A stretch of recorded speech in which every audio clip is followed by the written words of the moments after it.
Mahanati season 2ರ second runner up ಆದಂಥ ಶ್ರೇಯಾ ಅಗಮ್ಯ ಅವರು ನಮ್ಮ ಜೊತೆಗಿದ್ದಾರೆ. ಮೊದಲನೇದಾಗಿ ಈ ಒಂದು ಮಹಾನಟಿ ಏನೊಂದು ಜರ್ನಿ ಇತ್ತು, ಆ ಜರ್ನಿಯ ಕಂಪ್ಲೀಟ್ ಆಗಿ ಮಾತಾಡಿಸ್ತಾ ಹೋಗೋಣ. ಶ್ರೇಯಾ ಅವರೇ, ಮೊದಲನೇದಾಗಿ ಕಂಗ್ರ್ಯಾಚುಲೇಷನ್, ಸೆಕೆಂಡ್ ರನ್ನರ್ ಅಪ್ ಆಗಿದ್ದೀರಿ. ಈ ಒಂದು ಮಹಾನಟಿ ವೇದಿಕೆ ನಿಮಗೆ ಎಷ್ಟು ಸ್ಪೆಷಲ್ ಅನಿಸ್ತು? Thank you so much sir. So ವೇದಿಕೆ ಸಿಕ್ಕಾಪಟ್ಟೆ ಸ್ಪೆಷಲ್ ಬಿಕಾಸ್ ನಂತರ ಯಾರ್ಯಾರು ಸಿನಿಮಾ ರಂಗಕ್ಕೆ ಬರಬೇಕು, ನಟಿ ಆಗಬೇಕು ಅಂತ ಕನಸಿಟ್ಕೊಂಡು ಬರ್ತಾರೋ ಅಂಥವ್ರಿಗೆ ಮಹಾನಟಿ ಒಂದು ಭಾಗ್ಯದ ಬಾಗಿಲು ಅಂತ ಹೇಳ್ಬೋದು. ಬಿಕಾಸ್ ನಾವು ಒಳಗೆ ಬಂದ ತಕ್ಷಣ ನಮಗೆ 20 ವಾರ ನಮಗೆ ಸಿಕ್ಕ ಕಲಿಕೆ ಆ್ಯಂಡ್ ಕಲಿಕೆ ಸಿಗ್ತಿದ್ದು ಎಂಥ ಲೆಜೆಂಡ್ರಿ ಆ್ಯಕ್ಟರ್ಸಿಂದ. ನಮಗೆ ಜಡ್ಜಸ್ ಆಗಿದ್ದಿದ್ದು Tarun Sudhir sir, Prema ma'am, Nishvika ma'am, Ramesh sir ಆಗಿರ್ಬೋದು. ಸೊ ಅಂಥ ಜಡ್ಜಸ್ಗಳ ಮುಂದೆ ನಾವು ಆ್ಯಕ್ಟ್ ಮಾಡೋದು ಅಥವಾ ನಮ್ಮ ಪರ್ಫಾರ್ಮ್ ಮಾಡೋದೇ ನಮ್ಮ ಪುಣ್ಯ ಅಂತ ಹೇಳ್ಬೋದು. ಸೊ ಅವರಿಂದ ಪ್ರತಿ ಒಂದು ಎಪಿಸೋಡಲ್ಲಿ ಅವ್ರು ಏನೇನು ಹೇಳ್ಕೊಟ್ರು, ಅವ್ರು ಏನೇನು ಪಾಯಿಂಟರ್ಸ್ ಕೊಟ್ಟರು, ಅದನ್ನು ಕಲ್ತ್ಕೊಂಡು ಅದನ್ನು ನೆಕ್ಸ್ಟ್ ರೌಂಡ್ಗೆ ಇಂಪ್ಲಿಮೆಂಟ್ ಮಾಡಿಕೊಂಡು ಅಳವಡಿಸ್ಕೊಂಡು ಹೋಗೋದಿದ್ದಿತ್ತಲ್ಲ, ಒಟ್ಟಾರೆ ಹೇಳಬೇಕಂದ್ರೆ ಒಂದು ತುಂಬ ಪುಣ್ಯ ಮಾಡಿದ್ವಿ ಈ ವೇದಿಕೆ ನಮಗೆ ಸಿಗೋದು ಅಂತ. ಸೊ ನಮಗೆ ಎವ್ರಿ ವೀಕು ಸ್ಟೇಜ್ ಪರ್ಫಾರ್ಮೆನ್ಸ್ ಆಗಿರ್ಬೋದು ಅಥವಾ ನಮಗೆ ಔಟ್ಡೋರ್ ಶೂಟ್ಸ್ ಬಂದಾಗ ಕ್ಯಾಮ್ರಾ ರೌಂಡ್ಸ್ ಆಗಿರ್ಬೋದು. ಇವಾಗ ನಮ್ಗಳಿಗೆ ಕ್ಯಾಮ್ರಾ ಬಗ್ಗೆ ಅಷ್ಟು ನಾಲೆಜ್ ಇರಲ್ಲ, ಕ್ಯಾಮ್ರಾ ಆ್ಯಕ್ಟಿಂಗ್ ಬಗ್ಗೆ. ಸೊ ನಮಗೆ ಮಹಾನಟಿಲಿ ಅದ್ರ ಬಗ್ಗೆನೂ ಗೊತ್ತಾಗ್ಬಿಡ್ತು. ಇವಾಗ ನಮಗೆ ಆ್ಯಕ್ಷನ್ ರೌಂಡ್ ಮಾಡಿಸಿದ್ರು, ಸಾಂಗ್ ಶೂಟ್ ಮಾಡಿಸಿದ್ರು, ಸೀನ್ ರಿಕ್ರಿಯೇಷನ್ ಅಂತ ಮಾಡಿಸಿದ್ರು. ಇದೆಲ್ಲರ ಜೊತೆಗೆ ನಮಗೆ ಆ್ಯಕ್ಟಿನ ಸೀರಿಯಲ್ ಅಂದ್ಬಿಟ್ಟು ಸೀರಿಯಲ್ ಅವ್ರ ಜೊತೆನೂ ಸೀರಿಯಲ್ ಆ್ಯಕ್ಟರ್ಸ್ಗಳ ಜೊತೆ ನಮ್ಮನ್ನ ಕಳಿಸಿ ಮಾಡಿಸಿದ್ರು. ಸೊ ಫೈನಲಿ ನಮಗೆ ಫಿನಾಲೆಗೆ 5 ಶಾರ್ಟ್ ಮೂವಿ 5 ಜನ ಫೈನಲಿಸ್ಟಿಗೆ ಮಾಡಿಸಿದ್ರು. ಅದು ಎಂಥ ಒಳ್ಳೊಳ್ಳೆ ಡೈರೆಕ್ಟರ್ಸ್ನ ನಮಗೆ ಕೊಟ್ಟಿದ್ರು. ಸೊ ನಮ್ಗಲ್ಲಿ ಕಂಪ್ಲೀಟ್ ಪ್ಯಾಕೇಜ್ ಥರ ಸಿಕ್ಬಿಟ್ಟು ಸ್ಟೇಜ್ ಆ್ಯಕ್ಟಿಂಗ್ ಕಲ್ತ್ವಿ, ಸಿನಿಮಾ ಆ್ಯಕ್ಟಿಂಗ್ ಕಲ್ತ್ವಿ, ಸೀರಿಯಲ್ಗೆ ಹೋದರೆ ಹಿಂಗೆ ಮಾಡಬೇಕು ಅಂತ ಕಲ್ತ್ವಿ, ಕೊನೆಗೆ ನಾವು ಸಿನಿಮಾದಲ್ಲಿ ಮಾಡಿದ್ರೆ ಹಿಂಗಿರುತ್ತೆ ಅಂತ ಎಕ್ಸ್ಪೀರಿಯನ್ಸ್ ಕೂಡ ನಮಗೆ ಸಿಕ್ತು. ಸೊ ಅಲ್ಲಿಂದ ಕಲ್ತಿರೋದು ಸಿಕ್ಕಾಪಟ್ಟೆ ಇದೆ. ನಾವು ಬಂದಾಗ ಒಂದು ಬ್ಲ್ಯಾಂಕ್ ಪೇಜ್ ಆಗಿ ಬಂದ್ವಿ. ಅವ್ರೇನು ಹೇಳ್ತಾರೆ ಅದನ್ನು ನಾವು ತೊಗೊಳ್ಳೋಣ ಅಂತ ಬಂದಿದ್ದು. ಇವಾಗ ಒಂದು ದೊಡ್ಡ ಗಂಟು ಕಟ್ಕೊಂಡು ನಾವು ಆಚೆ ಬಂದಿದ್ದೀವಿ ಅಂತ ಹೇಳ್ಬೋದು. ಸೊ ಅದು ಗಂಟಲ್ಲಿ ಮೆಮೊರೀಸ್ ಆಗಿರ್ಬೋದು ಅಥವಾ ಅವ್ರು ಹೇಳ್ಕೊಟ್ಟಿದ್ದಾಗಿರ್ಬೋದು, ಅವ್ರು ಕೊಟ್ಟಿದ್ದ ಪಾಯಿಂಟರ್ಸ್ ಆಗಿರ್ಬೋದು, ಎಲ್ಲ ಇದೆ. ಸೊ ಗೋಯಿಂಗ್ ಫಾರ್ವರ್ಡ್ ಅದನ್ನ ಇಂಪ್ಲಿಮೆಂಟ್ ಮಾಡ್ಕೋಬೇಕು ಅಂತಲೇ ನಾನು ಸ್ಟೇಜಲ್ಲೂ ಹೇಳಿದ್ದು. ಸೊ ಇಲ್ಲೂ ಅದೇ ಹೇಳ್ತೀನಿ, ಗೋಯಿಂಗ್ ಫಾರ್ವರ್ಡ್ ಅದನ್ನೆಲ್ಲ ಇಂಪ್ಲಿಮೆಂಟ್ ಮಾಡ್ಕೋಬೇಕು ಅಂತಲೇ ನಾನು ಅಲ್ಲಿಂದ ಆಚೆ ಬಂದಿದ್ದೀನಿ. ಸೊ ಮಹಾನಟಿಗೆ ಒಂದು ವೆರಿ ಬಿಗ್ ಥ್ಯಾಂಕ್ ಯು ಎಲ್ಲ ಜಡ್ಜಸ್ಗೆ, ಮಹಾನಟಿಗೆ, ಜಿ ಕನ್ನಡಕ್ಕೆ ಅಂತ ಹೇಳ್ಬೋದು.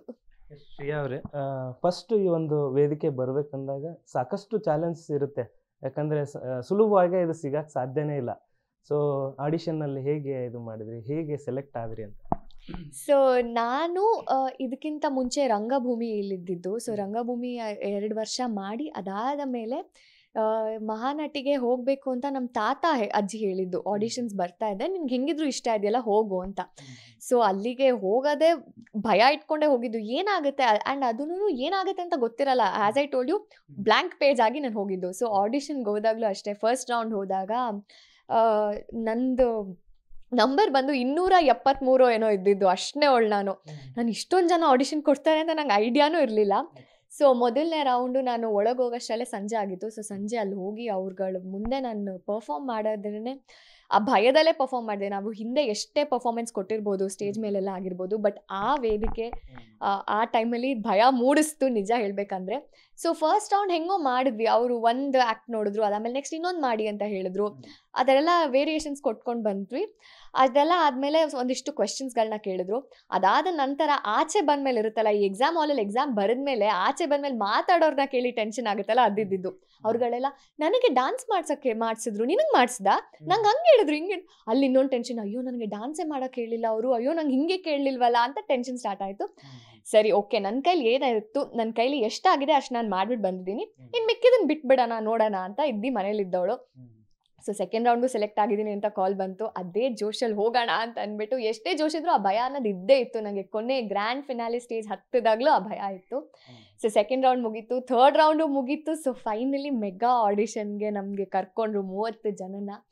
ಅಲ್ಲಿ ಅವ್ರು ನಮಗೆ ಟ್ರೈನಿಂಗ್ ಕೊಡೋಕ್ಕೆ ಸ್ಟಾರ್ಟ್ ಮಾಡಿದ್ರು. ಅಷ್ಟು ಜನಕ್ಕೂ ಕೂತ್ಕೊಂಡು ಹಿಂಗಿರುತ್ತೆ, ಆಮೇಲೆ ಇದು ಮಾಡ್ಬೋದು, ನವರಸ ಹಿಂಗೆ ಅಂತೆಲ್ಲ ಟ್ರೈನಿಂಗ್ ಕೊಟ್ಟರು. ಅದಾದಮೇಲೆ ಮೆಗಾ ಆಡಿಷನ್ ಸ್ಟೇಜ್ ಹತ್ತಿದಾಗ ಅವ್ರುಗಳ ಜಡ್ಜಸ್ನ ನೋಡಿದಾಗ, ಅನು ಅಕ್ಕನ ನೋಡಿದಾಗ ಹೊಟ್ಟೆಲಿ ಚಿಟ್ಟೆ, ಅದ್ರ ಜೊತೆಗೆ ಹಾರ್ಟ್ ಬೀಟ್ ರೇಸ್ ಆಗ್ತಾನೆ ಇತ್ತು ಎವ್ರಿ ಸೆಕೆಂಡ್. ಒಬ್ಬೊಬ್ರು ಕಂಟೆಸ್ಟೆಂಟ್ ಹೋದಾಗ್ಲೂ ರೇಸ್ ಆಗ್ತಿತ್ತು. ಅದು ಬೇರೆ ನಾನು ಕಂಟೆಸ್ಟೆಂಟ್ ನಂಬರ್ 16. ಸೊ ನಾನು 15 ಜನ ಹೋದಾಗೆಲ್ಲ ಅಯ್ಯೋ ಏನಾಯಿತು ಅಂತ ಟೆನ್ಷನಲ್ಲೇ ಇದ್ದೆ. ಸೊ ನೆಕ್ಸ್ಟ್ ಫೈನಲಿ 16ನೇ ಒಳಗೆ ನಾನು ಹೋದೆ. ಸೊ ಅಲ್ಲಿ ಏನಾಯಿತು ಅಂದರೆ ನಾನು ಪರ್ಫಾರ್ಮ್ ಮಾಡಿದೆ. ನನ್ನ ಥಿಯೇಟರಲ್ಲಿ ನಾನು ಏನು ಮಾಡಿದ್ದೆ ಅದೇ ಒಂದು ಪ್ಲೇನ ತೊಗೊಂಡು ಪರ್ಫಾರ್ಮ್ ಮಾಡಿದ್ದು. ಸೊ ಎಲ್ಲ ಆದಮೇಲೆ ಅನು ಅಕ್ಕ ಕೇಳಿದ್ರು ಜಡ್ಜಸ್ಗೆ, ಜಡ್ಜಸ್ ಕಮೆಂಟ್ಸ್ ಕೇಳೋಣ ಅಂತ. ಜಡ್ಜಸ್ ಏನು ಮಾತೇ ಆಡ್ತಿಲ್ಲ. ತರುಣ್ ಸರು 1, 2 ಅಂತಿದ್ದಾರೆ. ನಾನು ಏನೋ ಡಿಸ್ಕಸ್ ಮಾಡ್ತಿದ್ದಾರೆ ಅಂತ. ಸೊ ಅನು ಅಕ್ಕನೂ ಹೇಳಿದ್ರು, ನಿಮ್ಮ ಪರ್ಫಾರ್ಮೆನ್ಸ್ ಬಗ್ಗೆ ಡಿಸ್ಕಸ್ ಮಾಡ್ತಿದ್ದಾರೆ, ಇರು ನೋಡೋಣ ಅಂತ. ನೋಡಿದ್ರೆ 3 ಜನ ಒಟ್ಟಿಗೆ ಬಜರ್ ಕೊಟ್ಬಿಟ್ರು. ಸೊ ಅವಾಗ ಅನು ಅಕ್ಕ ಹೇಳಿದ್ರು, ನಾನು ಇಲ್ಲಿವರೆಗೂ ಕಾಯ್ತಿದ್ದೆ ಯಾರು ಈ ಥರ ಬಜರ್ ತಗೋತಾರೆ, ಕಮೆಂಟ್ಸ್ಗಳನ್ನೂ ಕೇಳಿದೆ 3 ಜನ ಹತ್ರ ಒಟ್ಟಿಗೆ ಬಜರ್ ತಗೊಳ್ಳೋದು ಯಾರು ಅಂತ. ಸೊ ಆ ಥರ ಮೆಗಾ ಆಡಿಷನಲ್ಲಿ ತೊಗೊಂಡವಳು ನಾನು. ಸೊ ಆವಾಗ ಅವ್ರು ಹಂಗೆ ಹೇಳಿದ ತಕ್ಷಣ ಎಷ್ಟು ಖುಷಿ. ಆ್ಯಂಡ್ ಅಲ್ಲೇ ನನಗೆ ಸ್ವಲ್ಪ ನನ್ನ ಬಗ್ಗೆನೇ ನನಗೆ ಹೆಮ್ಮೆ ಅನಿಸ್ತು. ಸರಿ ಪರವಾಗಿಲ್ಲ, ಓಕೆ ನಾನು ಮಾಡಿರೋದು ಇವ್ರಿಗೆ ಇಷ್ಟ ಆಗಿದೆ, ಕಮೆಂಟ್ಸ್ ಕೊಡದೆ ಒಟ್ಟಿಗೆ 3 ಜನ ಒಪ್ಕೊಂಡ್ಬಿಟ್ರಲ್ಲ ನನ್ನ ಅಂತ. ಸೊ ಅಲ್ಲಿ ನನ್ನ ಜರ್ನಿ ಸ್ಟಾರ್ಟ್ ಆಗಿದ್ದು. ಓಕೆ ಇವಾಗ ಹಿಂಗಿದೆ, ಇಷ್ಟು ಎಕ್ಸ್ಪೆಕ್ಟ್ ಮಾಡ್ತಿದ್ದಾರೆ ನನ್ನಿಂದ. ಅವರೇ ಹೇಳಿದ್ರು, ನಿನ್ನ ನೋಡಿದಾಗಲೇ ಗೊತ್ತಾಯ್ತು ನೀವು ಥಿಯೇಟರ್ ಆರ್ಟಿಸ್ಟ್ ಅಂತ, ನಿಮಗೆ ಒಳ್ಳೆ ಫ್ಯೂಚರ್ ಇದೆ ಅಂತೆಲ್ಲ ಅವರಿಂದ ಪಾಸಿಟಿವ್ ಕಮೆಂಟ್ಸ್ ತೊಗೊಂಡು ನನ್ನ ಮಹಾನಟಿ ಜರ್ನಿ ಸ್ಟಾರ್ಟ್ ಆಗಿದ್ದು ಅಲ್ಲಿಂದ ಇಟ್ ಈಸ್ ಇನಿಷಿಯಲಿ ಅಪ್ವರ್ಡ್ಸ್ ಇತ್ತು, ಅದಾದಮೇಲೆ ಸ್ವಲ್ಪ ಡೌನ್ ಹಿಲ್ ಆಯಿತು. ಅದಾದಮೇಲೆ ನಂದು ಬರೀ ಅಪ್ವರ್ಡೇ ಇದ್ದಿದ್ದು. ಸೊ ಜರ್ನಿ ಸಿಕ್ಕಾಪಟ್ಟೆ ಚೆನ್ನಾಗಿತ್ತು. Very very memorable journey. ನನಗೆ ಜರ್ನಿ ವಿಟಿ ನನಗೆ ಗ್ರ್ಯಾಂಡ್ ಫಿನಾಲಿ ಸ್ಟೇಜ್ ಮೇಲೆ ತೋರಿಸಿದಾಗ ನನಗೆ ಎಷ್ಟು ಕಣ್ಣಲ್ಲಿ ನೀರು ಬಂತು ಅಂದರೆ, ಬಿಕಾಸ್ ಓಕೆ ನಾನು 20 ವಾರ ಏನೇನು ಮಾಡಿದ್ವಿ ಅದನ್ನ 5 ನಿಮಿಷ ಒಂದು ಪವರ್ ಪ್ಯಾಕ್ ವಿಡಿಯೋಲಿ ತೋರಿಸಿದ್ರು ನಮಗೆ. ಅವಾಗ ಅನ್ನಿಸ್ತು, ಓಕೆ ನಾನು ಕಲ್ತಿದ್ದೀನಿ, ನನ್ನ ಕೈಲಿ ಆದಷ್ಟು ನನಗೆ ಎಷ್ಟಾಗುತ್ತೆ ಅಷ್ಟು ಹಾರ್ಡ್ ವರ್ಕ್ ಎಫರ್ಟ್ನ ಹಾಕಿ ನಾನು ಪರ್ಫಾರ್ಮ್ ಮಾಡ್ತಿದ್ದೆ ಪ್ರತಿ ರೌಂಡು. ಆ್ಯಂಡ್ ಜಡ್ಜಸ್ಸಿಂದ ತುಂಬ ಕಲ್ತಿದ್ದೀನಿ ಅಂತ ನನಗೆ ಅನ್ನಿಸ್ತು ಅವಾಗ. ಅಂದರೆ ಈ ಥರ ಒಂದು ವೇದಿಕೆ ಅಥವಾ ಒಂದು ಆ್ಯಕ್ಟಿಂಗ್ ಕೆರಿಯರಿಗೆ ಬರಬೇಕಂದ್ರೆ ಫ್ಯಾಮಿಲಿಯಿಂದ ತುಂಬ ಸಪೋರ್ಟ್ ಬೇಕಾಗುತ್ತೆ. ಅಜ್ಜಿ ತಾತ ಹೇಳಿದರು ಅಂತ ಹೇಳಿದ್ರಿ. ಫಸ್ಟ್ ಆಫ್ ಆಲ್ ನಿಮ್ಮ ಮನೆಯಲ್ಲಿ ಯಾವ ರೀತಿಯಾದಂಥ ಸಪೋರ್ಟ್ ಇತ್ತು, ಹೇಗೆ ಅಂತ ನಿಮಗೆ? ಸೊ ಸಪೋರ್ಟ್ ಹೇಳ್ಬೇಕಂದ್ರೆ ಆ್ಯಕ್ಚುಲಿ ಅಜ್ಜಿ ತಾತ ಅವರೆಲ್ಲ ತುಂಬ ಸ್ಟ್ರಿಕ್ಟ್. ನಮ್ಮ ಜನ್ರೇಷನ್ನೇ ಬೇರೆ, ಅವ್ರ ಜನ್ರೇಷನ್ನೇ ಬೇರೆ. ಅದು ನಮ್ಮ ಅಪ್ಪ ಅಮ್ಮನಲ್ಲ, ಅಜ್ಜಿ ತಾತ. ಸೊ ತಾತ ಬಂದು ಅದ್ರ ಜೊತೆಗೆ ಅಡಿಷನ್ ಥರ ಅವರು ಪ್ರಿನ್ಸಿಪಲ್ ಆಗಿದ್ದರು. ಸೊ ಫುಲ್ ಸ್ಟ್ರಿಕ್ಟ್ ಅವರು. ಇವಾಗ ನಾನು ಏನೇ ಸ್ಕೂಲಲ್ಲಿ ಆಗಿರ್ಬೋದು, ಕಾಲೇಜಲ್ಲಿ ಆಗಿರ್ಬೋದು, ಎಕ್ಸ್ಟ್ರಾ ಕರಿಕ್ಯುಲರ್ ಆ್ಯಕ್ಟಿವಿಟೀಸ್ ಮಾಡ್ತಿದ್ದಿದ್ರೆ ಬೇಡ, ಇವೆಲ್ಲ ಬೇಡ, ಫಸ್ಟ್ ಓದು ಆಮೇಲೆ ಮಾಡು ಅನ್ನೋರು. ಸೊ ನಾನೇನು ಮಾಡ್ತಿದ್ದೆ, ಎಲ್ಲದಕ್ಕೂ ಕದ್ದು ಮುಚ್ಚಿ ಹೋಗ್ತಿದ್ದೆ. ಹೇಳ್ತಾನೆ ಇರಲಿಲ್ಲ ಮನೇಲಿ. ಸುಮ್ಮನೆ ಮೆತ್ತಗೆ ಹೋಗ್ಬಿಟ್ಟು ಎಲ್ಲದಕ್ಕೂ ಜಾಯ್ನ್ ಆಗಿಬಿಡೋದು. Acting, dancing, singing, story telling, anchoring ಅನ್ಕೊಂಡು ಏನೇನಿತ್ತು ಎಲ್ಲದೂ ಜಾಯ್ನ್ ಆಗ್ತಿದ್ದೆ. ಬಟ್ ಅದರಲ್ಲಿ ವಿನ್ ಆಗ್ತಿದೆ, ಅದೊಂದು ಇದ್ದಿದ್ದು. ವಿನ್ ಆದಮೇಲೆ ತೊಗೊಬಂದು ತೋರಿಸ್ತಿದ್ದೆ, ಹಿಂಗೆ ಹೋಗಿದ್ದೆ ಕದ್ದು ಮುಚ್ಚಿ ವಿನ್ ಆದೆ ಅಂತ. ಸೊ ಅವಾಗ ಸ್ವಲ್ಪ ಬಯೋರು, ಏನಿದು ಓದೋ ಅಂತ ಹಿಂಗೆ ಮಾಡ್ತೀಯ ಅಂತ. But at the same time ಅವ್ರಿಗೂ ಸ್ವಲ್ಪ ಸಮಾಧಾನ ಆಯಿತು. ಸರಿ ಓಕೆ, ಹೋಗಿ ಗೆದ್ಕೊಂಡು ಬಂದಿದ್ದಾಳೆ, ಪರವಾಗಿಲ್ಲ, ನಮ್ಮ ಹುಡುಗಿ ಓದೋದ್ರಲ್ಲೂ ಇದ್ದಾಳೆ, ಇದರಲ್ಲೂ ಇದ್ದಾಳೆ ಅಂತ ಇದ್ದಿದ್ದು. ಸೊ ಅದಾದ ನಂತರ ನಾನು ಕಾಲೇಜಿಗೆ ಬಂದಾಗ ನಾನು ಚಿಕ್ಕ ವಯಸ್ಸಿಂದ ಡಾಕ್ಟರ್ ಆಗ್ತೀನಿ ಅಂತ ಬಂದಿದ್ದವಳು. ಡಾಕ್ಟರ್ ಆಗ್ತೀನಿ, ದ ಥಿಂಗ್ ಈಸ್ ಡಾಕ್ಟರ್ ಜೊತೆ ನಾನು ಇದನ್ನು ಮಾಡ್ತೀನಿ ಅಂತ ಅಂತಿದ್ದೆ. ಚಿಕ್ಕ ವಯಸ್ಸಲ್ಲಿ ಅಷ್ಟು ಗೊತ್ತಾಗಿರ್ಲಿಲ್ವಲ್ಲ. ಆಮೇಲೆ ಬರ್ತಾ ಗೊತ್ತಾಯ್ತು, ಸರಿ ಹಿಂಗೆಲ್ಲ 2-3 ಕರಿಯರ್ ಇಟ್ಕೊಳಕ್ಕಾಗಲ್ಲ, ಒಂದೇ ಚೂಸ್ ಮಾಡಬೇಕು ಅಂತ. ಆವಾಗ ಸರಿ ಡಾಕ್ಟರ್ ಬೇಡ ನನಗೆ, ನಾನು ಇಂಜಿನಿಯರಿಂಗ್ ಮಾಡ್ತೀನಿ ಅಂತ ಅಂದ್ಕೊಂಡೆ. ಬಿಕಾಸ್ ನಾವು ನೋಡಿದ ಆ್ಯಕ್ಟರ್ಸ್ ಎಲ್ಲರೂ ಕೇಳಿದೆ ಇಂಜಿನಿಯರಿಂಗ್ ಮಾಡ್ತಿದ್ದೆ, ಅದಾದ್ಮೇಲೆ ಇಲ್ಲಿಗೆ ಬಂದೆ ಅಂದವರು. ಸೊ ಅದನ್ನ ಓಕೆ ಫೈನ್, ಇಂಜಿನಿಯರಿಂಗ್ ಅಂದ್ರೆ ಯಾವ ಡಾಕ್ಟರ್? ಇಲ್ಲ, ಚಿಕ್ಕ ವಯಸ್ಸಲ್ಲಿ ಅಷ್ಟೊಂದು ಯಾವುದು ಅಂತೆಲ್ಲ ಇರಲಿಲ್ಲ. ಸುಮ್ಮನೆ ಏನಾಗ್ತೀಯ, ಡಾಕ್ಟರ್ ಆಗ್ತೀನಿ. ಅದ್ರ ನೆಕ್ಸ್ಟ್ ಕ್ವೆಶ್ಚನ್ ಕೇಳಿದ್ರೆ ಗೊತ್ತಿಲ್ಲ ಅಂತಂತಿದೆ. ಸೊ ಈಗಲೂ ಆ ಟೈಮಲ್ಲಿ ಏನೂ ಇರಲಿಲ್ಲ, ಡಾಕ್ಟರ್ ಅಂತಾನೆ ಹೇಳ್ತಿದ್ದೆ. ಆಮೇಲೆ ಒಂದಿನ ಇಲ್ಲ ನಾನು ಡಾಕ್ಟರ್ ಆಗಲ್ಲ, ಇಂಜಿನಿಯರಿಂಗ್ ಮಾಡಿಬಿಡ್ತೀನಿ ಅಂತ ಹೇಳಿದೆ. ಸೊ ಇಂಜಿನಿಯರಿಂಗ್ ಮಾಡಿದ್ಮೇಲೆ ನಾನು ಆ್ಯಕ್ಟಿಂಗ್ ಸ್ಕೂಲ್ ಜಾಯ್ನ್ ಆದೆ. ಆ ಟೈಮಲ್ಲೂ ನಾನು ಮನೇಲಿ ಹೇಳಿರಲಿಲ್ಲ. ನಾನು ಹೋಗ್ಬಿಟ್ಟು ನನ್ನ ರಿಲೇಟಿವ್ಸ್ ಮನೇಲಿ, ಫ್ರೆಂಡ್ಸ್ ಮನೇಲಿ ಇದ್ಬಿಡ್ತಿದ್ದೆ. ಏನು ಹೇಳ್ತಿದ್ದೆ ನಮ್ಮ ಅಜ್ಜಿ ತಾತ ಹತ್ರ ಅಂದರೆ, ನನಗೆ ಏನೋ ಕೋರ್ಸ್ ಇದೆ ಅದಕ್ಕೆ ಕರೀತಿದ್ದಾರೆ ಅಂದ್ಬಿಟ್ಟು ಸುಳ್ಳು ಹೇಳ್ಬಿಟ್ಟು ಹೋಗ್ಬಿಡ್ತಿದ್ದೆ. ಬಟ್ ಅದಾದಮೇಲೆ ನಾನು ಯಾವಾಗ ಥಿಯೇಟರ್ ಜಾಯ್ನ್ ಆದೆ, ಫುಲ್ ಟೈಮ್ ಬ್ಯಾಂಗ್ಳೂರಲ್ಲಿ ಇರಬೇಕಾಯ್ತು. ಅವಾಗಲೂ ಒಂದು ವರ್ಷ ಮ್ಯಾನೇಜ್ ಮಾಡಿದೆ, ಹೇಳ್ದೇನೆ ಇಲ್ಲ ಆಫೀಸಲ್ಲಿ ಇರಬೇಕು ಅಂತೆಲ್ಲ ಹೇಳ್ತಿದ್ದೆ. ಅದಾದಮೇಲೆ 1 ವರ್ಷ ಆದಮೇಲೆ ಹೇಳಿದೆ, ಇಲ್ಲ ಹಿಂಗೆ ನನಗೆ ಇಂಟ್ರೆಸ್ಟ್ ಇತ್ತು, ಸೊ ನನ್ನ ಕೆಲಸದ ಜೊತೆಗೆ ನಾನು ಇದು ಮಾಡ್ತಾ ಇದ್ದೀನಿ, ನಾನೇನು ಇದನ್ನ ಇನ್ನೂ ಬಿಟ್ಟಿಲ್ಲ, ಸೊ ಹೆದರ್ಕೋಬೇಡಿ ಅಂತೆಲ್ಲ ಹೇಳಿದ್ದೆ. ಸೊ ಅವಾಗ ಸ್ವಲ್ಪ ಓಕೆ ಫೈನ್, ಎರಡನ್ನೂ ಹೆಂಗೋ ಪ್ಯಾರಲಲ್ ಆಗಿ ಮಾಡ್ತಿದ್ದಾಳೆ, ಬಟ್ ಇದನ್ನ ಬಿಡಬೇಡ, ಇದನ್ನ ಕೆಲಸನೂ ಬಿಡಬೇಡ, ಇದನ್ನ ಮಾಡ್ಕೊಂಡು ನಿಂಗೆ ಇಷ್ಟ ಇದ್ದಿದ್ದು ಅಂತ. ಬಟ್ ಆಮೇಲೆ ಟೇಬಲ್ ಟರ್ನ್ ಆಗಿಬಿಡ್ತು. ನಮ್ಮ ಅಜ್ಜಿ ತಾತ ಫುಲ್ ಸಪೋರ್ಟಿವ್ ಆಗಿಬಿಟ್ರು. ಬಿಕಾಸ್ ಮಹಾನಟಿ ಸೀಸನ್ 1 ನೋಡಿದ್ರು. ಸೊ ಸೀಸನ್ 2 ಆಡಿಷನ್ಸ್ ಅನೌನ್ಸ್ ಆದಾಗ ಅವರೇ ಬಂದ್ಬಿಟ್ಟು, ಸರಿ ನಿನಗೆ ಆ್ಯಕ್ಟಿಂಗ್ ಇಷ್ಟ ಇದೆ, ಹೆಂಗಿದ್ರು ರಂಗಭೂಮಿಲಿ ಇದೆಯಾ, ನಿನಗೆ ಆಡಿಷನ್ ಹೋಗಿ ಅಟೆಂಡ್ ಮಾಡು, ನಿನಗೆ ಇದಾದರೆ ಈ ಶೋಗೂ ಹೋಗು, ಚೆನ್ನಾಗಿರುತ್ತೆ ಅಂದ್ಬಿಟ್ಟು ಅವರೇ ಪುಷ್ ಮಾಡಿ ನನಗೆ ಕಲಿಸಿತ್ತು. ಸೊ ಸ್ಟಾರ್ಟಿಂಗ್ ಅಷ್ಟು ಸ್ಟ್ರಿಕ್ಟ್ ಇದ್ದವರು ಬರ್ತಾ ಉಲ್ಟಾ ಆಗ್ಬಿಟ್ಟು. ಬಟ್ ಅದೇ ಟೈಮಲ್ಲಿ ನಮ್ಮ ಅಪ್ಪ ಅಮ್ಮ ತುಂಬ ಸಪೋರ್ಟಿವ್ ಆಗಿದ್ರು. ಸೊ ನಾನು ಇಲ್ಲಿ ಕದ್ದು ಮುಚ್ಚಿ ಏನೇನು ಮಾಡ್ತಿದ್ದೆ ಅದು ಅಜ್ಜಿ ತಾತಂಗೆ ಗೊತ್ತಿರಲಿಲ್ಲ, ಅಪ್ಪ ಅಮ್ಮಂಗೆ ಗೊತ್ತಿರ್ತಿತ್ತು. ಅವರು ಪಾಪ ಸಪೋರ್ಟ್ ಮಾಡಿದ್ರು. ಬಟ್ ಇವ್ರು ಯಾವಾಗ ಸಪೋರ್ಟ್ ಮಾಡ್ತಿದ್ದಾರೆ ಅಂತ ಗೊತ್ತಾಯ್ತು ನಮ್ಮ ಅಜ್ಜಿ ತಾತಂಗೆ, ನಮ್ಮ ಅಪ್ಪ ಅಮ್ಮನೂ ಸ್ವಲ್ಪ ಬೈಸ್ಕೊಂಡಿದ್ದಾರೆ, ಏನು ನಮ್ಗೆ ಹೇಳ್ದೆ ಹಿಂಗೆಲ್ಲ ಮಾಡ್ತೀರಾ ಅಂತ. ಸೊ ಫ್ಯಾಮಿಲಿ ಸಿಕ್ಕಾಪಟ್ಟೆ ಸಪೋರ್ಟಿವ್ ಆಗಿತ್ತು. ಬಿಕಾಸ್ ಈ ಹಂತಕ್ಕೆ ಬರಬೇಕು ಅಂದರೆ ಫ್ಯಾಮಿಲಿ ತುಂಬ ಮುಖ್ಯ ಆ್ಯಂಡ್ ಅವ್ರ ಸಪೋರ್ಟ್ ಕೂಡ ತುಂಬ ಮುಖ್ಯ. ನಾನು ಆ ವಿಷಯದಲ್ಲಿ ಲಕ್ಕಿ ಅಂತ ಹೇಳ್ಬೋದು. Because both my family, my extended family, ನನ್ನ ಫ್ರೆಂಡ್ಸು ಎಲ್ಲರೂ ತುಂಬ ತುಂಬ ಸಪೋರ್ಟಿವ್ ಆಗಿದ್ದಾರೆ. ಫ್ರೆಂಡ್ಸ್ ಫ್ಯಾಮಿಲಿ ಎಲ್ಲ ಅದೇ ತುಂಬ ಖುಷಿಯಾಗಿದ್ದಾರೆ. ಬಟ್ ಅದೇನೇ ಪರವಾಗಿಲ್ಲ ಬಿಡು, ಸೆಕೆಂಡ್ ರನ್ನರು, ಅದಾದ್ಮೇಲೆ ಒಂದು ಪಾಯಿಂಟರ್ ಕೆಳಗಿರುತ್ತಲ್ಲ, ಆದರೂ ವಿನ್ ಆಗಬೇಕಿತ್ತು, ಅದೊಂದು ಇದ್ದೇ ಇದೆ. But at the same time ಅವ್ರಿಗೂ ತುಂಬ ಖುಷಿ ಇದೆ, ಹೆಮ್ಮೆ ಇದೆ. ಬಿಕಾಸ್ ಅವ್ರಗಳಿಗೂ ಕಾಲ್ಸ್ ಬರ್ತಿದೆಯಂತೆ, ಓ ನಿಮ್ಮ ಫ್ರೆಂಡ್ ಅಲ್ವಾ, ನಿಮ್ಮ ಮನೆ ಹುಡುಗಿ ಅಲ್ವಾ, ನಿಮ್ಮ ಕಸಿನ್ ಅಲ್ವಾ ಅಂದ್ಕೊಂಡೆಲ್ಲ ಅವ್ರಿಗೂ ಕಾಲ್ಸ್ ಬರ್ತಿದೆ. ಸೊ ಅವರು ನಂಗೆ ಹೇಳ್ತಿರ್ತಾರೆ, ಊರಿಂದ ಕಾಲ್ ಬಂತು, ಅಲ್ಲಿಂದ ಕಾಲ್ ಬಂತು. ಸೊ ಅವರು ಖುಷಿಯಾಗಿದ್ದಾರೆ. ಸೊ ಅವರು ಇವಾಗ ಫುಲ್ ಸಪೋರ್ಟಿವ್ ಆಗಿ ನಿಂತ್ಕೊಂಡಿದ್ದಾರೆ. ನಿಂಗೆ ಏನು ಬೇಕೋ ಹೆಲ್ಪ್ ನಾವು ಮಾಡ್ತೀವಿ, ನೀನು ಯಾವ ಈ ಫೀಲ್ಡಲ್ಲೇ ಕರಿಯರ್ನ ಚೂಸ್ ಮಾಡ್ಕೋಬೇಕು ಅಂದ್ಕೊಂಡಿದ್ಯಾ, ಇಲ್ಲೂ ನಿಂಗೆ ಏನು ಹೆಲ್ಪ್ ಬೇಕೋ ನಾವು ಮಾಡ್ತೀವಿ ಅಂತ. ಆ್ಯಂಡ್ ನನಗಿರೋ ಕೆಲವು ಫ್ರೆಂಡ್ಸು ಬಂದ್ಬಿಟ್ಟು ಥಿಯೇಟರಿಂದನೇ ಇರೋರು. ಸೊ ಅವ್ರೂ ಅಷ್ಟೇ, ಅವರು ನನಗೆ ಹೆಂಗೆ ಮೋಟಿವೇಟ್ ಮಾಡ್ತಾರೆ ಅಂದರೆ, ಅವ್ರನ್ನ ಪುಟ್ಟಿ ಅಂತ ಕರೀತಾರೆ. ಸೊ ಪುಟ್ಟಿ, ನಿನ್ನಿಂದ ನಾವು ನೋಡಿ ಇಷ್ಟೊಂದೆಲ್ಲ ಕಲ್ತಿದ್ದೀವಿ, ನೀನೊಂಥರ ನಮ್ಗೆ ಇನ್ಸ್ಪಿರೇಷನು.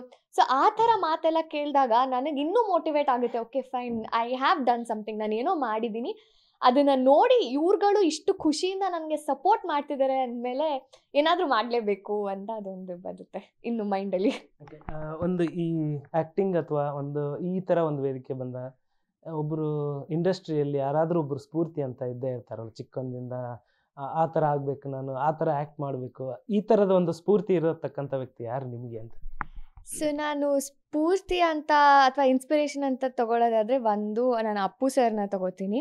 ಬಿಕಾಸ್ ನಾನು ಚಿಕ್ಕದ್ರಿಂದ ಅವ್ರ ಡಾನ್ಸು ಆ್ಯಕ್ಟಿಂಗ್ನ ಫಾಲೋ ಮಾಡ್ಕೊಂಡು ಬಂದವಳು. ಆ್ಯಂಡ್ ನಾನು ಚಿಕ್ಕದ್ರಲ್ಲಿ ಯಾರಾದರೂ ನಂಗೆ ಹಾಡು ಹೇಳು ಅಂದರೆ ನಾನು ಹೇಳ್ತಿದ್ದೆ ಒಂದು ಹಾಡು, ಬಾನದಾರಿಯಲ್ಲಿ ಸೂರ್ಯ ಜಾರಿ ಹೋದ ಅಂತ. ಬಿಕಾಸ್ ಅದರಲ್ಲಿ ಅವ್ರ ತಾತನಿಗೆ ಹಾಡ್ತಾರಲ್ವಾ. ಸೊ ನನಗೆ ನನ್ನ ತಾತಾಗೆ ಕನೆಕ್ಷನ್ ತುಂಬ, ಬಾಂಡಿಂಗ್ ತುಂಬ ಜಾಸ್ತಿ ಇತ್ತು.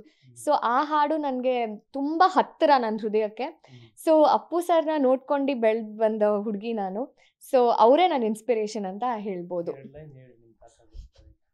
ಬಾನದಾರಿಯಲ್ಲಿ ಸೂರ್ಯ ಜಾರಿ ಹೋದ, ಚಂದ್ರ ಮೇಲೆ ಬಂದ, ಮಿನುಗುತ್ತಾರೆ ಅಂದ, ನೋಡು ಎಂತ ಚಂದ, ರಾತ್ರಿ ಆಯ್ತು ಮಲಗು ನನ್ನ ಪುಟ್ಟ ಕಂದ, ನನ್ನ ಪುಟ್ಟ ಕಂದ, ರಾತ್ರಿ ಆಯ್ತು ಮಲಗು ನನ್ನ ಪುಟ್ಟ ಕಂದ, ನನ್ನ ಪುಟ್ಟ ಕಂದ.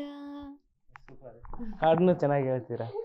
ಸೊ ಈಗ ಮತ್ತೆ ನಿಮ್ಮ ಒಂದು ಈಗ ಇಂಡಸ್ಟ್ರಿಗೆ ಬಂದಾಗ ಅಥವಾ ಈ ರೀತಿ ಒಂದು ಆ್ಯಕ್ಟಿಂಗಿಗೆ ಬಂದ ಅಂತ ಅಂದಾಗ ಒಂದು ಕನಸು ಇದ್ದೇ ಇರುತ್ತೆ. ನಮ್ಮದು ಒಂದು ಗಾಂಧಿನಗರದಲ್ಲಿ ಅಥವಾ ನಮ್ಮ ಚಿತ್ರಮಂದಿರದ ಮುಂದೆ ನಂದೊಂದು ಕಟೌಟ್ ಬೀಳಬೇಕು ಅಂತ. ಸೊ ಆ ರೀತಿಯಾದಂಥ ಒಂದು ಅವಕಾಶನೂ ಕೂಡ ಮಹಾನಟಿ ಮಾಡಿಕೊಡ್ತು. ಆ ಸಂದರ್ಭ ಹೇಗಿತ್ತು ಅಂತ? ಸೊ ಹಾಡು ಬಗ್ಗೆ ಹೇಳಿದಕ್ಕೆ ಫಸ್ಟ್ ಅದು ಹೇಳ್ಬಿಡ್ತೀನಿ. ನಾನು ಫಸ್ಟ್ ಆಡಿಷನ್ ಕೊಟ್ಟಿದ್ದು Zee Kannada Sarigamapa little champs ಆಡಿಷನ್ಗೆ. ಬಟ್ ಅವಾಗ ಹಾಡ್ಬಿಟ್ಟು ಮೈಕ್ ಇಟ್ಬಿಟ್ಟು ಓಡೋಗ್ಬಿಟ್ಟಿದ್ದಂತೆ. ನಾನು ಇಷ್ಟ ನನ್ನ ಕೈಲಿ ಆಗಲ್ಲ ಅಂದ್ಬಿಟ್ಟು, ಇನ್ನೂ ಚಿಕ್ಕ ಹುಡುಗಿ ಅಲ್ವಾ, ಏನೋ ಒಂದು ಹಾಡು ಹೇಳ್ಬಿಟ್ಟು ಮೈಕ್ ಇಟ್ಟು ಓಡೋಗ್ಬಿಟ್ಟಿದೆ. ಸೊ ಅದು ಓಕೆ. ಸೊ ಗಾಂಧಿನಗರದ ಕಟೌಟ್ ಬಗ್ಗೆ ಹೇಳಬೇಕಂದ್ರೆ, ಸೊ ಇವಾಗ ನಾನು ಒಬ್ಳು ಆ್ಯಕ್ಟ್ರೆಸ್ ಆಗಬೇಕು ಅಂತ ಕನ್ಸು ಕಟ್ಕೊಂಡು ಬರೋರ್ಗೇನೆ ವೆರಿ ಇಂಪಾರ್ಟೆಂಟ್ ಮೂಮೆಂಟ್ಸ್ ಅಥವಾ ಇದು ನನ್ನ ಲೈಫಲ್ಲಿ ಒಂದು ಆಗಬೇಕು ಅನ್ನೋದು ಒಂದು ರೆಡ್ ಕಾರ್ಪೆಟ್ ಮೂಮೆಂಟು. ಅವ್ರನ್ನವರು ಮೊದಲನೇ ಸರಿ ದೊಡ್ಡ ಪರದೆ ಮೇಲೆ ನೋಡ್ಕೊಳ್ಳೋದು. ಆ್ಯಂಡ್ ಎಲ್ಲ ಆ್ಯಕ್ಟರ್ಸ್ಗಳ ಮಧ್ಯೆ ಅವ್ರದ್ದು ಒಂದು ದೊಡ್ಡ ಕಟೌಟ್ ನಿಲ್ಲಬೇಕು ಅಂತ ಆಸೆ ಇರುತ್ತೆ. ಸೊ ಆ ಆಸೆನೂ ನನಗೆ ಈಡೇರಿದ್ದು ಮಹಾನಟಿಯಿಂದ. ಬಿಕಾಸ್ ನಮ್ಮ ಮನೇಲೆಲ್ಲ ತುಂಬ ಫಿಲ್ಮ್ಸ್ ನೋಡೋರು ಥಿಯೇಟರ್ಗೆಲ್ಲ ಹೋಗ್ಬಿಟ್ಟು. ಸೊ ನನ್ನ ಕರ್ಕೊಂಡು ಹೋಗ್ತಿದ್ದಾಗ ಆ ಥಿಯೇಟರಲ್ಲಿ ಕಟೌಟ್ಗಳು ನಿಂತಿರ್ತಿತ್ತು. ನಾನು ಮೊದಲನೇ ಚಿತ್ರ ನಾನು ನೋಡಿದ್ದು ನಂಗೆ ನೆನಪಿರೋದು ರಕ್ತ ಕಣ್ಣೀರು. ಸೊ ಹೋದಾಗೆಲ್ಲ ಉಪೇಂದ್ರ ಸರ್ದು ಕಟೌಟ್ ಇರ್ಬೋದು. ಕಾಲೇಜ್ ಡೇಸಲ್ಲೆಲ್ಲ ಮೂವಿ ನೋಡಿದಾಗ ಆ ಕಟೌಟ್ಗೆಲ್ಲ ನನಗೆ ಫಸ್ಟ್ ಡೇ ಫಸ್ಟ್ ಶೋಸ್ ನೋಡೋಕ್ಕೆ ಸ್ವಲ್ಪ ಆಸೆ ಆಗ್ತಿತ್ತು. ನನ್ನ ಫ್ರೆಂಡ್ಸನ್ನ ಕೇಳಿ ಕರ್ಕೊಂಡು ಹೋಗ್ತಿದ್ದೆ. ಸೊ ಅವಾಗ ಎಲ್ಲ ಹೀರೋಸ್ ಕಟೌಟ್ಗೆ ಹೂವಿನ ಹಾರ ಹಾಕಿ ಹಾಲು ಅಭಿಷೇಕ ಎಲ್ಲ ಮಾಡೋರು. ಸೊ ಅದನ್ನೆಲ್ಲ ನೋಡ್ತಿದ್ದಾಗ ಎಷ್ಟು ಚೆನ್ನಾಗಿರುತ್ತಲ್ವ, ನಮ್ಮದು ಹೀಗೆಲ್ಲ ಒಂದು ಕಟೌಟ್ ಬಿದ್ದು ನಮಗೂ ಹೀಗೆಲ್ಲ ಇಷ್ಟು ಕೆಳಗಡೆ ಅವರೆಲ್ಲ ಎಂಜಾಯ್ ಮಾಡೋರೆಲ್ಲ ಡ್ಯಾನ್ಸ್ ಎಲ್ಲ ಮಾಡಿಕೊಂಡು ಈ ಥರ ಎಲ್ಲ ಅದು ಎಷ್ಟು ಚೆನ್ನಾಗಿರುತ್ತೆ ಅಂತ ನನ್ನ ತಲೆಯಲ್ಲಿ ಇದ್ದಿದ್ದು. ಬಟ್ ಮಹಾನಟಿ ಸೀಸನ್ 1ನಲ್ಲಿ ನಂಗೆ ನಮ್ಮ ಅಜ್ಜಿ ತಾತ ಫಾಲೋ ಮಾಡ್ತಿದ್ದಲ್ಲ, ನಾನು ನೋಡುವಾಗ ಅವ್ರು ಹೇಳ್ತಿದ್ರು, ನೋಡು ಇವ್ರದ್ದು ಕಟೌಟ್ ಈ ಸಲ ಈ ಥರ ಚಿತ್ರಮಂದಿರದಲ್ಲಿ ಹಾಕ್ತಾರೆ ಅಂತ. ಸೊ ಅವಾಗ ನನಗೆ ಮಹಾನಟಿಗೆ ಬರಬೇಕು ಅಂತ ಅಷ್ಟು ಐಡಿಯಾ ಇರಲಿಲ್ಲ. ಸೊ ನನ್ನ ತಲೆಯಲ್ಲಿ ಓಕೆ ನಂದು ಒಂದಿನ ಹಿಂಗೆ ಕಟೌಟ್ ಆಗಲೇಬೇಕು ಅಂತ ತುಂಬ ಆಸೆ ಇಟ್ಕೊಂಡಿದ್ದೆ. ಸೊ ಮಹಾನಟಿ ಸೀಸನ್ 2ಗೆ ಬಂದಾಗ ನಾನು ಕಾಯ್ತಿದ್ದೆ ಯಾವಾಗ ಕಟೌಟ್ಸ್ ಅನೌನ್ಸ್ ಮಾಡ್ತಾರೆ ಅಂತ. ಸೊ ಒಂದು ಎಪಿಸೋಡಲ್ಲಿ ಅನೌನ್ಸ್ ಮಾಡಿದ್ರು, ಇಲ್ಲಿಂದ ಇನ್ನು ಮುಂದೆ ಹೋಗ್ತಾ ಎಪಿಸೋಡ್ಸಲ್ಲಿ ಪ್ರತಿ ವಾರ ಒಬ್ಬೊಬ್ಬ ಕಂಟೆಸ್ಟೆಂಟ್ಗೆ ಕಟೌಟ್ ಬೀಳುತ್ತೆ ಅಂತ. ಸೊ ನಾನು ಎಷ್ಟು ಬೇಡ್ಕೋತಾ ಇದ್ದೆ ದೇವ್ರ ಹತ್ರ, ನಂದು ಒಂದು ಕಟೌಟ್ ಬೀಳಲೇಬೇಕು ಅಂತ. ಆ್ಯಂಡ್ ಅದಕ್ಕೆ ಸಿಕ್ಕಾಪಟ್ಟೆ ಎಫರ್ಟ್ ಆಗ್ತಿದೆ. ಸೊ ಆ ನನ್ನ ಎಫರ್ಟ್ಸ್ ನನಗೆ ನನ್ನ ಮೂವಿ ರಿಕ್ರಿಯೇಷನ್ ರೌಂಡಲ್ಲಿ ಏನು ನನ್ಸಾಯಿತು. ಬಿಕಾಸ್ ನನಗೆ ಮೂವಿ ರಿಕ್ರಿಯೇಷನ್ ರೌಂಡಲ್ಲಿ ಸಿಕ್ಕಿದ್ದು ಗೀತಾ ಮೂವಿ. ಸೊ ಶಂಕರ್ ನಾಗ್ ಸರ್ ಅವ್ರ ಮೂವಿ ಸಿಕ್ತು. ಅದನ್ನು ನಾನು ನನ್ನ ಹಾರ್ಟ್ ಆ್ಯಂಡ್ ಸೋಲ್ ಹಾಕಿ ನಾನು ಮಾಡಿದೆ ಅಂತ ಹೇಳ್ಬೋದು. ಅದು one of my favourite episode. So ಅದರಲ್ಲಿ ನಾನು ಮಾಡಿದೆ ಆ್ಯಂಡ್ ಜಡ್ಜಸ್ಗೆ ತುಂಬ ಇಷ್ಟ ಆಯಿತು, ತುಂಬ ಇಂಪ್ರೆಸ್ ಆದರು. ಆವಾಗ ನನ್ನ ಕಟ್ಔಟ್ ಅಂತ ಅನೌನ್ಸ್ ಮಾಡಿದ್ರು. ಅದು ಅನೌನ್ಸ್ ಆದಾಗಲೇ ನಾನು ಯಾವಾಗ ಹಾಕ್ತಾರೋ, ನಾನು ಯಾವಾಗ ಹೋಗಿ ನೋಡ್ತೀನೋ ಅಂತ ಒಂದಿತ್ತು. ಸೊ ಆಮೇಲೆ ನಂಗೆ ಹೇಳಿದ್ರು, ಕಟ್ಔಟ್ ಹಾಕಿದ್ಯಮ್ಮ, ನಾಳೆ ಹಿಂಗಿರುತ್ತೆ ಹೋಗು ಅಂತ. ಸೊ ಅಲ್ಲಿ ಹೋದಾಗ ಅವ್ರು ನಮ್ಮ ಅಮ್ಮಗೆ ಹೇಳಿದ್ರು, ಅವಳನ್ನ ನೋಡೋಕ್ಕೆ ಬಿಡಬೇಡಿ, ಕಣ್ಣು ಮುಚ್ಕೊಂಡು ಕರ್ಕೊಂಡು ಹೋಗಿ ಅಂತ. ಹೊಟ್ಟೆಲೆಲ್ಲ full same mega audition feeling, ಒಳಗೆಲ್ಲ ಫುಲ್ ಚಿಟ್ಟೆ ಥರ, ಅಯ್ಯೋ ನಾನು ನೋಡಬೇಕು ಅಂತ ಅಂದ್ಬಿಟ್ಟು ಕಣ್ಣು ತೆಗೆದ್ರು. ಹಿಂಗೆ ವೆನ್ ಐ ಸಾ, ನಂಗೆ ನಿಜ ಎಷ್ಟು ಖುಷಿ ಏನು ಎಕ್ಸೈಟ್ಮೆಂಟು ಆ್ಯಂಡ್ ಆ ಸಾರ್ಥಕತೆ ಆ್ಯಂಡ್ ಇಷ್ಟು ದಿನ ನಾನು ಪಟ್ಟಿದ್ದ ಎಫರ್ಟಿಗೆ ಏನೋ ಒಂದು ಸಿಗ್ತಿದೆ ಅಂತ ಇದಕ್ಕೆ ಫುಲ್ ಟಿಯರ್ಸ್ ಕಣ್ಣು ತುಂಬ ತುಂಬ್ಕೋತು ಆ್ಯಕ್ಚುಲಿ, ಹಂಗೆ ಹೇಳ್ಬೋದು. ಬಿಕಾಸ್ ಅದು ಇದು ಅಷ್ಟು ಏನು ಈಸಿ ಅಲ್ಲ ಅಲ್ಲಿ ಹಂತಕ್ಕೆ ಹೋಗೋದು. ಸೊ ಅದೂ ಏನು ಮೆಜೆಸ್ಟಿಕ್ ಗಾಂಧಿನಗರದ ಸಂತೋಷ್ ಥಿಯೇಟ್ರಲ್ಲಿ ಬಿದ್ದಿದ್ದು ಕಟ್ಔಟು. ಎಂತೆಂಥ ಹೀರೋಸ್ ಅವ್ರದ್ದು ಕಟ್ಔಟ್ ಬೀಳ್ತಿತ್ತು ಅಲ್ಲಿ. ಆ ಟೈಮಲ್ಲಿ ಕೂಲಿ ರಿಲೀಸ್ ಆಗಿತ್ತು. ಸೊ ರಜನಿಕಾಂತ್ ಸರ್ ಕಟ್ಔಟ್ ಎಲ್ಲ ಅಲ್ಲೇ ಇದ್ದಿದ್ದು. ಅವ್ರಗಳ ಮಧ್ಯ ನಂದು ಒಂದು ಕಟ್ಔಟ್ ನಿಂತ್ಕೋತು ಅನ್ನೋದು ನನಗೆ ಸಿಕ್ಕಾಪಟ್ಟೆ ಹೆಮ್ಮೆ ಅಂತ ಹೇಳ್ಬೋದು. ಆ ದಿನ ನಾನು one of the most memorable day ಅಂತ ಹೇಳ್ಬೋದು. ಆ್ಯಂಡ್ ಅಲ್ಲಿಗೂ ನನ್ನ ಫ್ರೆಂಡ್ಸ್ ಆ್ಯಂಡ್ ಫ್ಯಾಮಿಲಿ ಎಲ್ಲ ಸಪೋರ್ಟ್ ಮಾಡೋಕ್ಕೆ ಬಂದಿದ್ರು. ಆ್ಯಂಡ್ ಇನ್ನೊಂದು ಏನಂದರೆ, ನನ್ನ ಕಟ್ಔಟ್ ಹಿಂದೆ ಏಳುಮಲೆ ಮೂವಿಯದು ಕಟ್ಔಟ್ ಇತ್ತು. ಸೊ ತರುಣ್ ಸುಧೀರ್ ಸರ್ದು. ಸೊ ಅದಿನ್ನೊಂದು ಓಕೆ, ಮಹಾನಟಿ ಸೀಸನ್ 1 ಇಲ್ಲಿ ಸೀಸನ್ 2 ಅವ್ರದ್ದಿದೆ ಅಂತ ಅದೊಂದು. ಬಟ್ ಆ ಫೀಲಿಂಗ್ನ ಮಾತಲ್ಲಿ ಹೇಳೋಕ್ಕೆ ಆಗಲ್ಲ. ಬಿಕಾಸ್ ಅದು ಅಷ್ಟು ಸ್ಪೀಚ್ಲೆಸ್ ಆದೆ ಆ ಮಿನಿಟಲ್ಲಿ. ಈವನ್ ಅವಾಗಲೂ ನನಗೆ ಮಾತಾಡೋಕ್ಕೆ ಹೇಳಿದಾಗ್ಲೂ ಐ ಟೋಲ್ಡ್ ದೆಮ್, ಇಲ್ಲ ನಂಗೆ 5 ನಿಮಿಷ ಬೇಕು ಇದು ನಮ್ಮ ಮಾಡ್ಕೊಳ್ಳೋಕ್ಕೆ ಅಂತ. ಲಿಟರಲಿ ಅಲ್ಲಿ ನಿಂತ್ಕೊಂಡು ಕಣ್ಣು ತುಂಬ್ಕೊಂಡಿದ್ದಾಯಿತು ಆ ಕಟ್ಔಟನ್ನು ಅಲ್ಲಿ ನನ್ನ ನೋಡಿಕೊಂಡು. ಸೊ ಆ ಫೀಲಿಂಗ್ ಏನು ಹೇಳೋಕ್ಕಾಗಲ್ಲ. ಬಟ್ ತುಂಬ ತುಂಬ ತುಂಬ ಖುಷಿ ಆಯಿತು, ಹೆಮ್ಮೆ ಆಯಿತು ನನ್ನ ಬಗ್ಗೆ ನನಗೆ ಅಂತ ಹೇಳ್ಬೋದು. ಫ್ಯೂಚರ್ ಏನು ಪ್ಲ್ಯಾನ್ಸ್ ಮಾಡಿದ್ದೀರಾ? ಅಂದರೆ ಮಹಾನಟಿ ಆಯಿತು, ಈಗ ನೆಕ್ಸ್ಟ್ ಮುಂದೆ ಏನು ಫ್ಯೂಚರ್ ಅಂದರೆ, ನಾನು ಸಿನಿಮಾ ರಂಗಕ್ಕೆ ಬರಬೇಕು ಅಂತಲೇ ಆಸೆ ಕನಸನ್ನ ಹೊತ್ಕೊಂಡು ಬಂದಂಥ ಹುಡುಗಿ. ಸೊ ಫ್ಯೂಚರಲ್ಲೂ ಅದೇ ಇದೆ, ಅದೇನೂ ಚೇಂಜ್ ಆಗಿಲ್ಲ. ಸಿನಿಮಾ ರಂಗಕ್ಕೆ ಬರಬೇಕು ಅಂತಲೇ ಇದೆ. ಸೊ ಇದೆ, ಪ್ಲ್ಯಾನ್ಸ್ ಎಲ್ಲ ಇನ್ನೂ ಇದೆ. ಬಟ್ ಅದನ್ನು ಈಗಲೇ ಹೇಳೋಕ್ಕಾಗಲ್ಲ, ಹೇಳ್ತೀನಿ, ನೆಕ್ಸ್ಟ್ ಹೇಳ್ತೀನಿ. ಪಬ್ಲಿಕ್ ಟಿವಿ ಮೂಲಕ ಈ ಒಂದು ಮಹಾನಟಿ ವೇದಿಕೆಯ ಒಂದು ಈ ಜರ್ನಿ ಜೊತೆಗೆ ಇಷ್ಟೆಲ್ಲ ಮಾಡಿಕೊಟ್ಟಂಥ ಈ ವೇದಿಕೆಗೆ ಏನು ಹೇಳೋಕ್ಕೆ ಇಷ್ಟಪಡ್ತೀರಾ? ಸೊ ಏನಂದರೆ, ಮಹಾನಟಿ ನನಗೆ ನನ್ನ ಲೈಫ್ನ ತುಂಬ ಇಂಪಾರ್ಟೆಂಟ್ ಚಾಪ್ಟರ್ ಆಗಿ ಉಳ್ಕೊಂಡಿದೆ. ಬಿಕಾಸ್ ಇಲ್ಲಿ 20 ವಾರ ನಾನು ಏನು ಮಾಡಿದೆ, ಅದರಿಂದ ನಾನು ಕಲ್ತಿದ್ದು, ಅಲ್ಲಿ ನಾನು ಮೀಟ್ ಮಾಡಿದ ಜನ, ಆ ಟೀಮು, ಜಡ್ಜಸ್ಸು, ಅದನ್ನೆಲ್ಲ ಅವ್ರುಗಳ್ನ ಯಾರನ್ನೂ ನಾನು ಮರೆಯೋಕ್ಕಾಗಲ್ಲ. ಬಿಕಾಸ್ ಬ್ಯಾಕ್ ಆ್ಯಂಡ್ ಟೀಮ್ ಅವ್ರ ಸಪೋರ್ಟ್ ಇಲ್ಲದೆ ನಾವು ಇಲ್ಲಿ ತನಕ ಬರೋಕ್ಕಾಗ್ತಿರ್ಲಿಲ್ಲ. ನಮಗೆ ಸಿಗ್ತಾ ಇದ್ದಿದ್ದು ರೋಲ್ಸ್ ಆಗಿರ್ಬೋದು, ನಮಗೆ ಪ್ರಾಕ್ಟೀಸ್ ಸೆಷನ್ಸ್ ಆಗಿರ್ಬೋದು, ಅವ್ರುಗಳು ನಮ್ಮಷ್ಟೇ ಅಲ್ಲ, ನಮಗಿಂತ ಹೆಚ್ಚು ನಿದ್ದೆಗೆಟ್ಬಿಟ್ಟು ಮಹಾನಟಿನ ನಡೆಸಿದ್ದಾರೆ. So back and team and direction team, programming team ಎಲ್ರಿಗೂ ಸಿಕ್ಕಾಪಟ್ಟೆ ತುಂಬ ತುಂಬ ತುಂಬ ಥ್ಯಾಂಕ್ ಯು. ಬಿಕಾಸ್ ನೀವಿಲ್ಲ ಅಂದಿದ್ರೆ ನಾನು ಇಲ್ಲಿ ತನಕ ಬರೋಕ್ಕೆ ಆಗ್ತಿರ್ಲಿಲ್ಲ. ಆ್ಯಂಡ್ ಜಡ್ಜಸ್ ಆಗಿರ್ಬೋದು, ಜಡ್ಜಸ್ಸು ಅಷ್ಟೇ, ನಾವು ಸ್ಟಾರ್ಟಿಂಗಿಂದ ಎಂಡ್ ತನಕ ನಾವೇ ಸ್ವಲ್ಪ ಸುಸ್ತಾಗಿ ಅಂತಿದ್ರು, ಅವರಂತೂ ಇಲ್ಲ, ಅಷ್ಟೇ ಎನರ್ಜೆಟಿಕ್ ಆಗಿ ಕೂತ್ಕೋತಿದ್ರು. ಸೊ ಅವ್ರು ಅಲ್ಲಿ ಕೂತಿದ್ದಾಗ ನಮಗೆ ಅದು ಮೋಟಿವೇಶನ್, ಸ್ಫೂರ್ತಿ ಆಗ್ತಿತ್ತು. ಓಕೆ, ಅವರೇ ಕೂತಿದ್ದಾರೆ, ಜಡ್ಜಸ್ ಕೂತಿದ್ದಾರೆ, ನಮ್ದೇನಿದು ಅಂತ ಅಂದ್ಕೊಂಡು. ಆ್ಯಂಡ್ ಅವರು ಒಂದೊಂದು ಮಾತು ನಮಗೆ ಲೈಫ್ ಲಾಂಗ್ ಅದು ಆ ಮೋಟಿವೇಶ್ನಲ್ ವರ್ಡ್ಸ್ ನಮ್ಮಲ್ಲಿ ಉಳ್ಕೊಳ್ಳುತ್ತೆ. ಅವರಿಂದ ಕಲ್ತಿರೋದು ನಮಗೆ ತುಂಬ ತುಂಬ ಉಪಯೋಗ ಆಗುತ್ತೆ. ಆ್ಯಂಡ್ ಅನು ಅಕ್ಕ, ತುಂಬ ತುಂಬ ಥ್ಯಾಂಕ್ಸ್. ನೀವಿಲ್ಲ ಅಂದಿದ್ರೆ ನಮಗೆ ಆ ಎನರ್ಜಿ ಬೂಸ್ಟರ್ ನೀವು ಆ ಶೋಗೆ. ಸೊ ಮಹಾನಟಿ ನನ್ನ ಲೈಫಲ್ಲಿ ತುಂಬ ಇಂಪಾರ್ಟೆಂಟ್ ಚಾಪ್ಟರ್. ಬಿಕಾಸ್ ನಾನು ಗೋಯಿಂಗ್ ಫಾರ್ವರ್ಡ್ ನನಗೆ ಏನೇ ಸಿಕ್ಕಿದ್ರು ನನ್ನ ಲೈಫಲ್ಲಿ ಅದು ನಿಮ್ಮಿಂದಾನೆ ಅಂತ ಹೇಳ್ಬೋದು. ಮಹಾನಟಿ ವೇದಿಕೆಗೆ, ಜೀ ಕನ್ನಡಗೆ ತುಂಬ ತುಂಬ thank you so much. Because ನೀವಿಲ್ಲ ಅಂದಿದ್ರೆ ನಾನು ಇಲ್ಲಿ ತನಕ ಬರೋಕ್ಕಾಗ್ತಿರ್ಲಿಲ್ಲ. And thank you public TV, because ಈ ಥರ ಬಂದು ನಮಗೆ ಓಕೆ ಹಿಂಗೆ ಸೆಕೆಂಡ್ ರನ್ನರ್ ಅಪ್ ಆಗಿದೆ, ಇವತ್ತು ಇಂಟರ್ವ್ಯೂ ಮಾಡೋಣ ಅಂದರೆ, ಬಿಕಾಸ್ ಇದೆಲ್ಲ ನಮಗೂ ಫಸ್ಟ್ ಟೈಮ್ ಅಲ್ವಾ. ಸೊ ನಮಗೆ ಈ ಥರ ರೆಸ್ಪಾನ್ಸ್ ಬರ್ತಿದೆ. ಆ್ಯಂಡ್ ನಿಮ್ಮಿಂದನೂ ನಮಗೆ ಇವಾಗ ಇನ್ನೂ ಎಕ್ಸ್ಟ್ರಾ ಪುಷ್ ಸಿಗ್ತಿದೆ. ಓಕೆ, ಇಂಟರ್ವ್ಯೂ ಮಾಡಿದ್ರು ನಮಗೆ ಅನ್ನೋದೇ ಒಂದು ದೊಡ್ಡ feeling. So thank you so much for that. Future best ಆಗಲಿ. Okay, all the best. ಇದಿಷ್ಟು ಪಟಾಕಿ ಅಂತೆ ಮಾತಾಡುವ ಮೈಸೂರು ಹುಡುಗಿ ಶ್ರೇಯಾ ಅಗಮ್ಯ ಅವರ ಮಾತಾಗಿತ್ತು. ಕ್ಯಾಮ್ರಾ ಪರ್ಸನ್ ಹನುಮಂತು ಜೊತೆ ಧನು ಎಲ್ಗಚ್, ಪಬ್ಲಿಕ್ ಟಿವಿ, ಬೆಂಗಳೂರು.